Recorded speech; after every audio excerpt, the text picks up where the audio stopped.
Hi, and welcome to another episode of the Chris and Lisa Show. I'm here with Chris Heaman.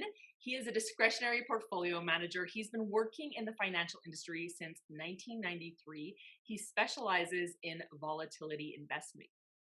And so today we are talking about all about investment fees. And these are the things we want to dive into today. We want to talk about why are we paying all these fees? Like, this is all everyone ever talks about when it comes to investing. And what are all these fees for? And what are the different investment structures and the fee structures that are out there? So, Chris, take it away. Hi, Lisa. Glad to be back. And you nailed it. Why is everybody constantly talking about fees and different investment structures? So today, I thought we'd do a little bit of a deep dive. We could probably turn this episode into more than one. I'm going to start with talking about some of the fees and what they're for. And then I'm going to move into all the different types of investment structures, because in addition to fees are directly connected to the conversation around active versus passive. So we're going to get into that as well. Okay. So let me start off by putting up a picture here of what are we paying for when it comes to fees, and what are these fees all about? So I'm going to start with taking a big picture overview. And all I've done is I've gone in and broken down a lot of fees. And there's a sliding scale. It depends on the advisors you work with, the places, the firms that you're working at, the type of different investment products. Basically, fees are there to pay for services. Okay. In our world, we embed fees inside of our investments in order to pay for services. And sometimes I think it's a good thing to kind of take a step back and go, well, what services am I paying for? So, for a guy like me, it's investment management services. I provide investment management oversight. I provide portfolio construction and ongoing investment management on a discretionary basis. So for me, that I'm starting right at the top. I put me at the top here. Investment management fees can be anywhere between 0.35% all the way up to 0.65% on the high side, depending on the amount of assets you have. And like shopping anywhere else, the more assets you have, the more you can negotiate fees, as well as a platform fee. Now, a platform fee is to pay for the firm where I work. There's a platform fee. We have to pay for back office, and we have to pay for things that people don't really know about. So think of it like the mechanic where he works, and the garage has to also make some money, right? So I might not necessarily have all of the tools as the investment manager. I got to work at a garage where they have all of the heavy duty lifting and things like that. So that's the platform fee, and that can be anywhere between 0.25% to 0.5%, depending again on the amount of assets that you have under management. There's also then you, that wonderful financial planner who provides a service to your client, relationship management, ongoing financial planning services. That can be anywhere between 0.65% to 0.85%. And some planners charge 1%, depending on how complex your situation is and what services, what kind of planning services, which we'll dive into in a little bit here. Then you have the actual investment, right? Every investment has a fee. If you buy a direct investment like a stock or a bond, there's a commission. If you buy a mutual fund and use a product, there's usually a fee attached to that, which can range anywhere between 0.05% for very large liquid ETFs that are very cheap to own, all the way up to 125 basis points, 1.25% for owning some more complicated things out there. We talked about volatility last time, and there are some investments out there that kind of use volatility as the underlying investment, and they're more expensive. So what you get is this range of anywhere between 1.3% all the way up to 3.25% that you could be paying in all sorts of different ways. Now, right in the middle, on average, most people are paying somewhere around 2.3, 2.2% when you add it all up. What we can do. And I think it's just important to also mention, like 80% of accounts in Canada are under $100,000 of investable assets, meaning those fees are higher because there's smaller amounts of money. And I know you touched on that, but I think it's just a good reminder too that I even see in my field of practice with people under $100,000, typically it's more around the 2.5 to 3% a lot of the times. So, Right. yeah, I Yeah, think it's because true. It's all about scaling, right? it is about scaling and how much assets you have. So, for example, for guys like me under discretionary, we can actually carve out the fee directly to the client, which makes it tax deductible if it's just outside of an RSP. Whereas if you buy directly from a fund provider, all those fees are embedded, they're not tax deductible. For now, we've been years, but we finally got those fees to be reported on that statement. Then you get, like you said, smaller account sizing, and you get companies like Wealthsimple that show up, and they just simply charge you for investment management fee and a platform fee. Okay. A little bit of product fee, and there's no planning services attached to it. Okay. So their fees, depending on how you structure these fees, and depending on the firms you work at, these fees can be broken out, they can be all together, they can be tax deductible. There's all sorts of different ways. So it can be a little bit confusing for most retail investors. Okay. So when you say like, well, simple, which I'm fairly familiar with, but for the people listening, it's important, I think, to say too that they are a DIY, like a do-it-yourself investment Right. platform, which I think a lot of people need to really determine the difference between do-it-yourself and done-for-you services, right? Yeah, I like that state, that the DIY or the DFY, right? The done for you. Yeah. Okay. What I've done now is I've said, well, let's take a look at those different places. What are you getting as a services under each heading? So you start with me again, investment management services. What are some of the things that fee pays for? Well, underneath of that, there's things like portfolio construction, which we've talked about. How do we design a portfolio that's customized to each client based on their behavioral needs, based on their planning needs, based on their risk tolerance, right? There's that part. So there's some time involved there. And then you've got things like company research. If we're going to buy Apple or Microsoft or Amazon, there's having client meetings to explain. There's time, right? Product research. Do you know how the ETF works? There's this wonderful, when you buy an investment product, wonderful thing that nobody reads called the prospectus. And that's one of the things that I'm required to understand. There's a regulatory requirement on what's called KYP, know your product. So when you're working with a professional, there's a regulatory requirement of know your client, which you have to understand that person and their risks and what their life is like so that you can make the appropriate investment choices. And then there's know your product, what choices you use. Okay. There's the actual trades inside that we have to take care of, and that can take time, and you have to make sure that you have the platform to do that. And then there's ongoing portfolio risk analytics, making sure that you understand that what happens if your portfolio is invested in something and that something does really well and all of a sudden becomes super concentrated of the portfolio. Is there risk associated with that, and how do we keep that being managed? The platform services, what happens in behind the scenes that clients don't see, is there's actually a compliance department to make sure that professionals are maintaining a professional relationship, that they are keeping notes, that they have done what they've said they were going to do, that they're not taking undue risk. So you have some supervision and oversight costs. There's also the actual account opening at the custodian. Some companies have their own custodian, some use a third-party custodian. So there's some administration and there's some account opening procedures that people have to be paid for, paperwork, documentation, that kind of stuff, just like opening a bank account. Then you have ongoing account administration. If you move, you have to change addresses. If you do a analysis once a year, you have to keep ongoing. If you want to put money in, take money out, all of those things you have to pay for in the back office. And then there's the account reporting. And the reporting to the CRA as well, which is always. That's right. So that's what I mean by account reporting. So there's tax slips to be issued, and there's statements that have to go out because there's regulatory requirements, which means that there's a government oversight in Canada. There's different provincial oversight called securities commissions, and there's the Canadian Securities Administrators. There's all these supervisory places that have to make sure a specific part of our job is being done. And so that has to be paid for. When you get into financial planning, paying for somebody like yourself to work with the client, you're looking at doing things like spending time on cash flow analysis and retirement projections, making sure that people understand how much money is it going to take? And if your rate of return is this or this over time, how does that look?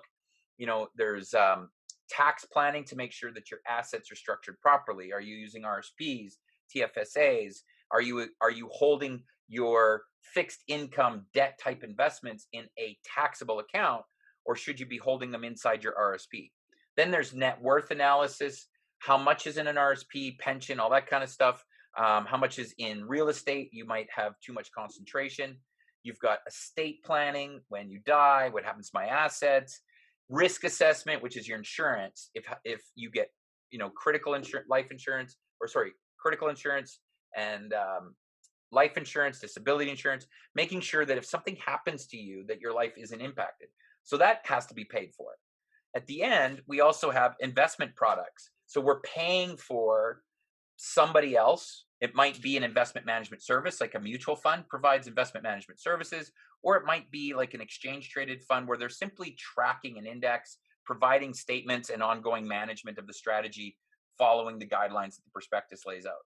So all of these services are actually happening in behind the scenes. And sometimes I like to use the analogy, when I was in college, I was a chef and I worked in the restaurant industry for quite some time. And people don't understand what's happening, going on. You sit down at your table, you get this great meal. The waiter is just one part of the many things that are happening as part of the service industry. Bartenders, waiters, busboys, dishwashers, guys like me cooking the food, managers overseeing it. There's all of these things. We got to pay for the plates. We got to pay for the cutlery. We got to buy the food and store it in the fridge, make sure it doesn't go bad. All of this stuff nobody really sees. They see the end result. Okay. And then they complain if I burn their steak. So just like that, the services industry, our investment industry is more of a services industry, but we attach it to products and fees. Does that make sense? Absolutely. Yeah. Okay. So there's different types of products. There's all sorts of different ways that you can get your fees paid for. You can charge directly for them, or you can use different investment products and those fees are collected through the product. Now, for me and for what I do, we charge the client directly through the custodian. My custodian is National Bank Independent Network. It's Canada's largest. So what National Bank does is it actually charges my clients on a monthly basis a direct fee from their account, and that's how we collect for doing all of the services. The firm that I work with takes some, I take some, and the advisors I work with, we pay. Okay. That's primarily how Canadians are used to paying for these services. There's ways of doing your investments direct. Now, I've got direct investments as deposits too. People forget that putting a deposit in a bank account is actually an investment. Now, right now, interest rates are so low, so we forget about deposits. But deposits are direct, and the fee that you pay is the interest you're not getting. Okay. Then there's bonds. You can buy bonds directly. You can buy stocks directly. And then there's things that I love to work with, which are called options. And that's your one more, a little bit more technical, a little more complicated, but there are different investment product or and different types. Then you can move into the active space, which we call the pooled space. And that's where you get into buying mutual funds, which primarily everybody knows. You also have things like private pools. And private pools are just a mutual fund structure. They're a pool of investment money. So people all put their money in, and you have a guy like me oversee that pool. Then you have what's called exchange traded notes. You also have segregated funds, which is what the insurance industry has. You have closed-end funds. The difference between a closed-end fund and a mutual funds are what's called open-end trusts. So a mutual fund can bring on more clients and collect more money. A closed-end fund collects it all at once at the beginning, shuts down to new investors, and then investors trade that fund just like a stock. So there's no more new money going into it. It's just shares of that closed-end fund are trading hands, moving hands through the investment market. Okay. Then we get what's called passive indexing. And now I put the word factors in here because we're gonna start talking about that. But passive and indexing is not a mutual fund structure. They're a trust structure, and exchange traded funds, ETFs, our primary experience with those. Most people might be familiar with an exchange traded fund called the XIU or the XIC, which is the TSX index, or the SPY, the SPYs, which is the S&P 500 in the US. There's also the Qs, the QQQ, which is the Nasdaq. Exchange traded funds trade like a stock. Okay, so they're an opportunity for people to buy them, but they don't have an active manager managing the money. They can be bought in all sorts of different ways, which I thought we'd get into today a bit more. We can buy them by sector. We can buy them by style. So we can buy technology. We can buy oil and gas. We can buy geography, Canada, US. We can also buy them by style. So are they fundamental based, growth based, momentum? Are they dividend paying or non-dividend paying? Are they high beta, which means that they have higher volatility, that they go up and down more than the index in which they're part of? Cap weighted, which means only 10% is the maximum that you can own of that one particular company, or market weighted, which is what most of them are. And that means that you can get a lot of focus in companies like Amazon and Apple. I'm going to show you an example of that. Does that make sense so far? Yeah, absolutely. Okay. So one of the things that ETFs and all these different investments have, when you start getting into the structure of them, they all have an underlying fee that you're paying for all these services. And like I said, if you use mutual funds, typically what mutual funds had was the investment management fee, but also embedded in it was the platform fee, the financial planning fee. When you start ripping down and making it separate, when you carve out the fees, you get into buying ETFs, which all you're paying for is the investment management fee. Okay. And then you have to charge fees for all the other things. Okay. So ETFs, this is where the big debate comes in, is they're cheaper. Absolutely, they're cheaper. Okay. The reason they're cheaper is there's all these other things that you don't get with them. You don't get active management. Okay. So you don't have somebody making decisions. We're going to talk about that in a sec. You don't have a financial planner being paid through the investment. You have to pay a planner separately. Okay. So if you want to work with somebody, do it for you and work with a professional on taxes and all that, you have to pay an additional fee. Okay. Now, passive is not really passive. Now, my opinion is there's no such thing as passive. Okay. Everything is actively managed. Okay. Even an index like the S&P 500. Okay. The SPYs. And the reason I say that is the SPYs in the prospectus has what's called an inclusion methodology. What goes into the ETF? The S&P 500, right, is a bunch of stocks that we've determined based on market cap.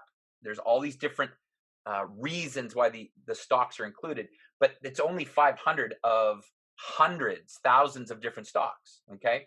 So each ETF and index has to lay out what are the things that they have to use in order to select what is in their index. That's actively managed. It's just that they don't ongoingly decide based on other things, should they continue to hold that. Okay. So one of the big things that is being used by our industry is called a factor. Let me show you a quick little image of that. Okay. There's all sorts of different ways for ETFs to use these factors. You can have it on size. So large cap, now we have what's called mega cap. That's your Amazons, your Microsofts, your Apples, these huge companies that have now created worth $1 trillion. You can also have how much they pay in yield. Yield is a factor. How volatile are they? Do they have a growth characteristic or are they a fundamental value type? Okay. Are they momentum? How liquid? There's also something like quality. If you have a quality factor, it means you're looking at things like the balance sheet to make sure that they're not over leveraged. Okay. So all of these factors come into play. We can actually create an index, an ETF, using different factors. We are actively selecting what companies go into our ETF. It's just that once they're in there, they stay in there. So here's a great example of an actively managed ETF, even though we call it passive. Okay.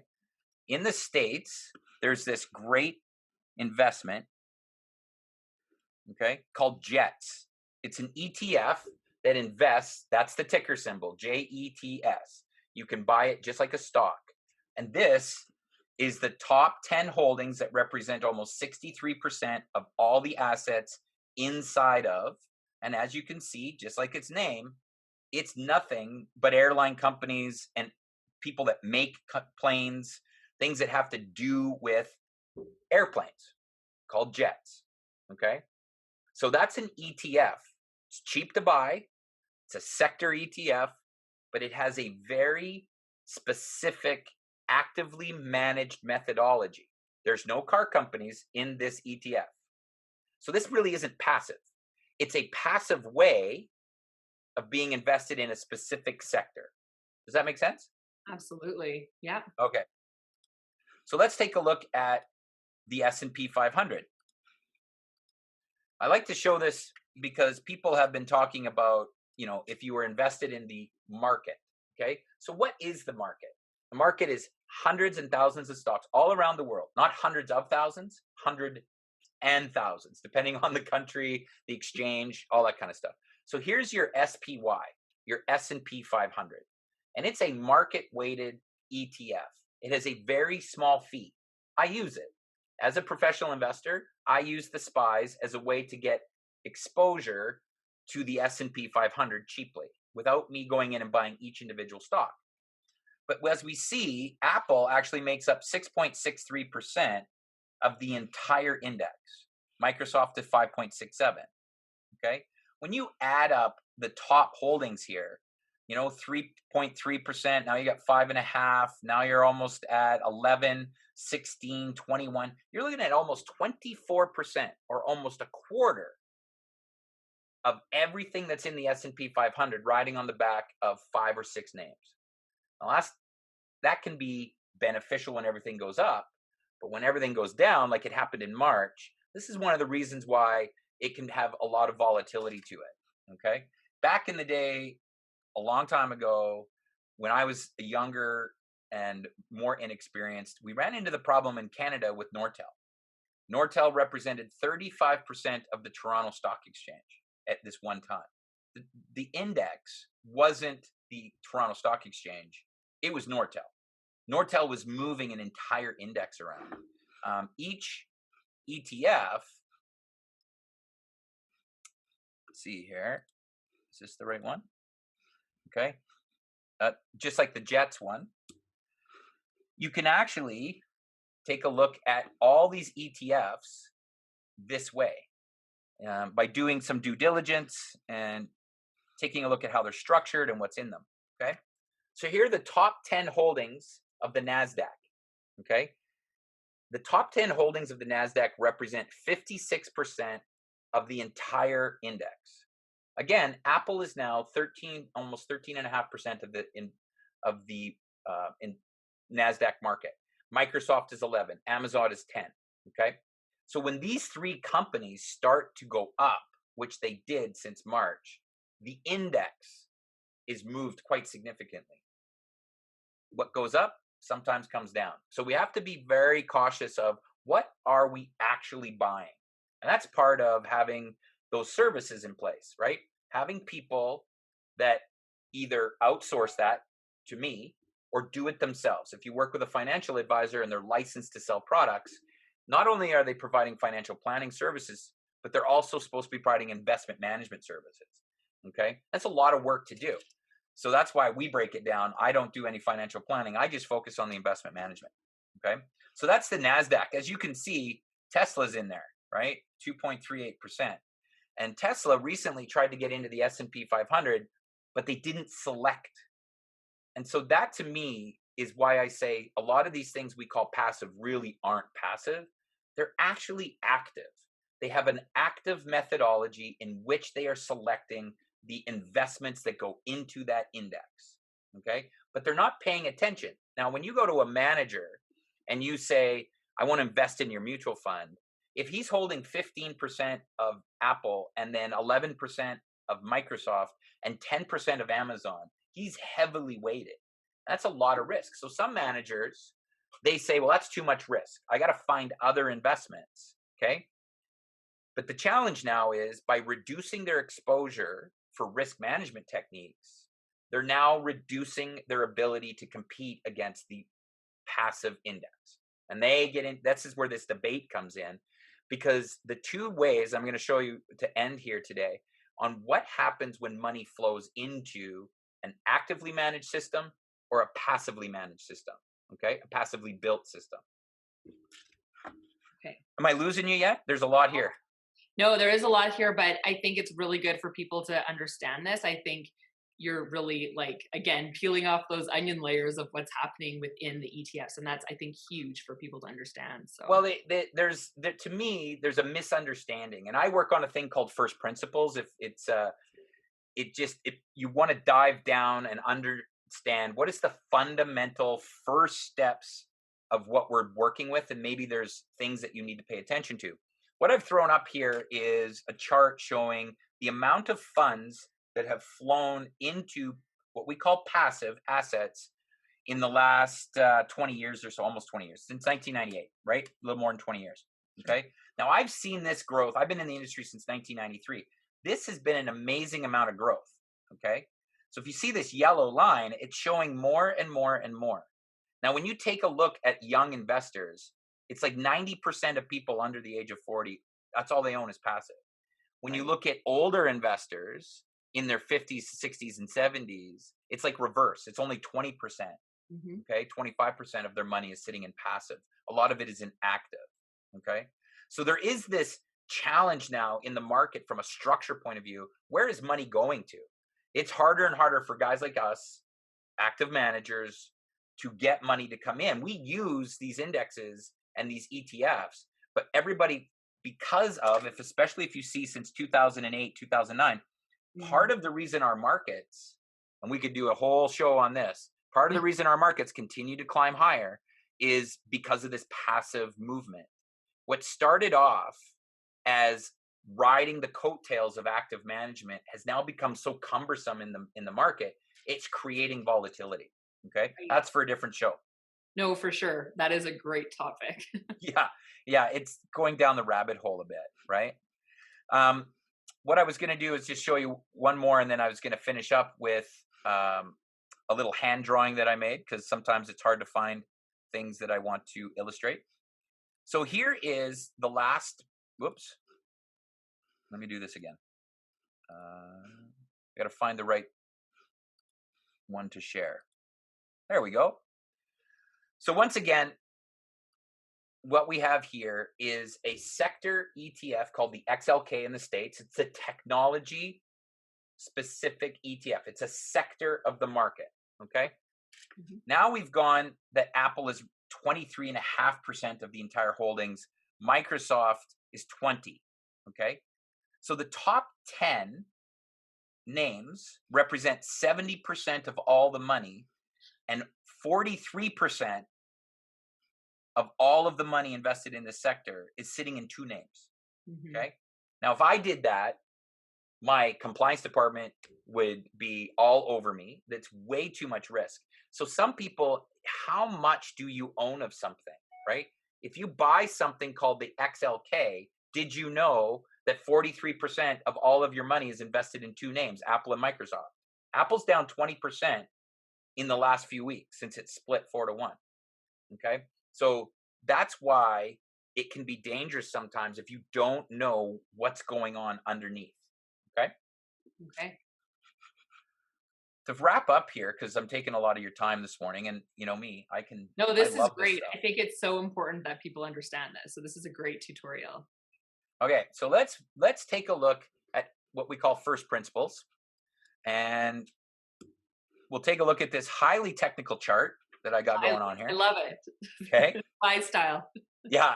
So A means active and P means passive. Okay. Okay. And here's your client money in the middle.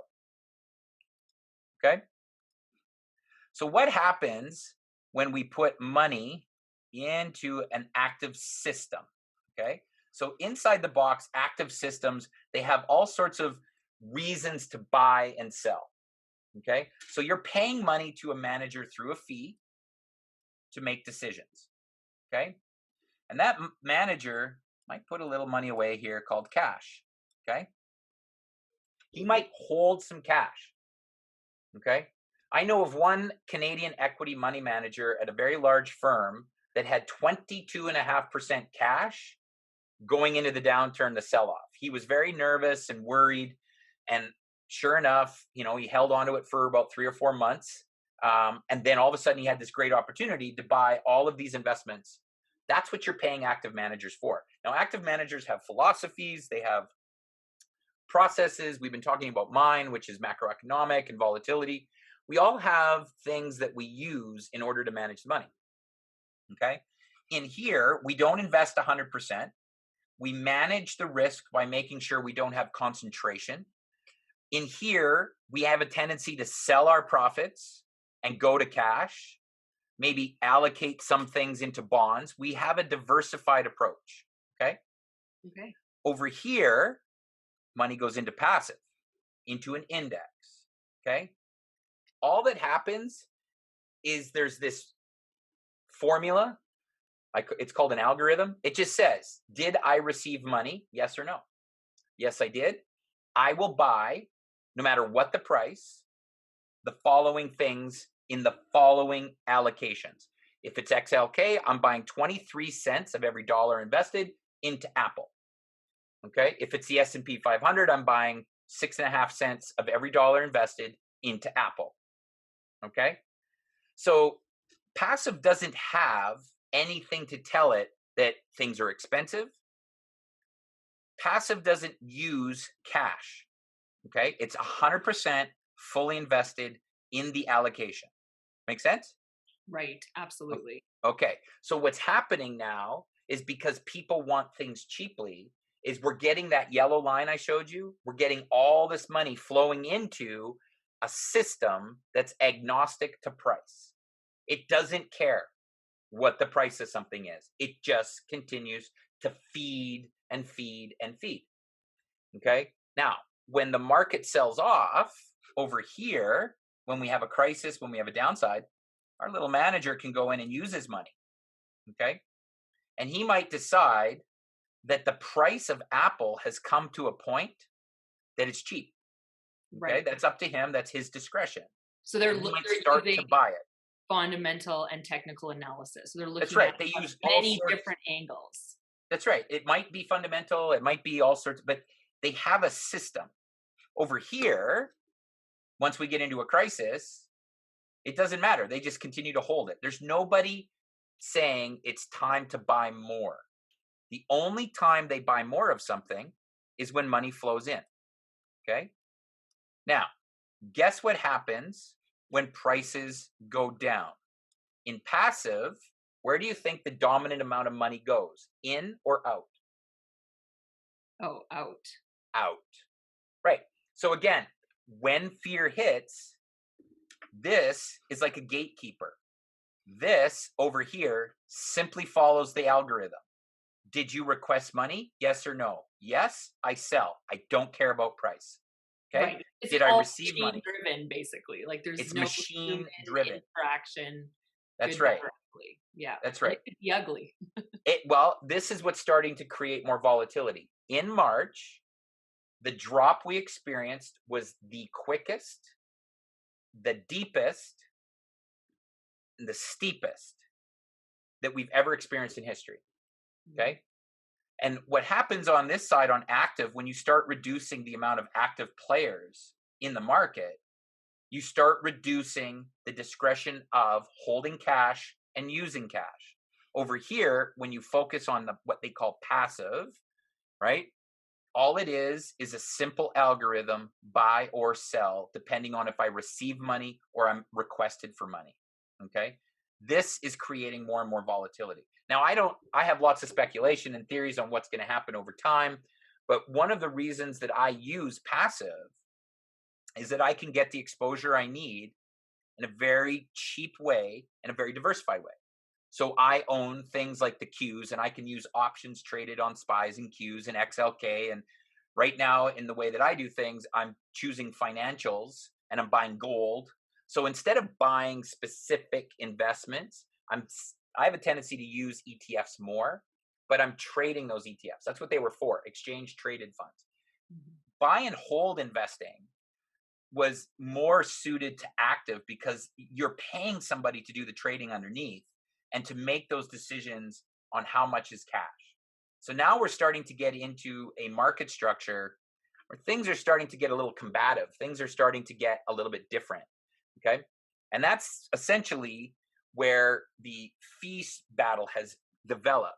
What am I paying for and what am I receiving for services? And I want all of the benefits of active management with the price of passive investing. And that is the conundrum that we're faced today. Right. That's amazing. No, thank you so much for shedding light on this topic. I think it's so relevant for today, and these commercials we see on TV and all these things that are just not necessarily, I think, portrayed in the right light. So thank you so much for sharing that with us today, This Chris. one was a little bit longer and deeper and hopefully that we might have to cut it into two. No, but And it's split it it's out. it's good. I mean, people need to hear this. So thank you so much. You're Yeah, welcome. It was always a pleasure to talk to you, and I look forward to the next time. absolutely. Thanks so much for sharing. Have a good week. Bye, Lisa.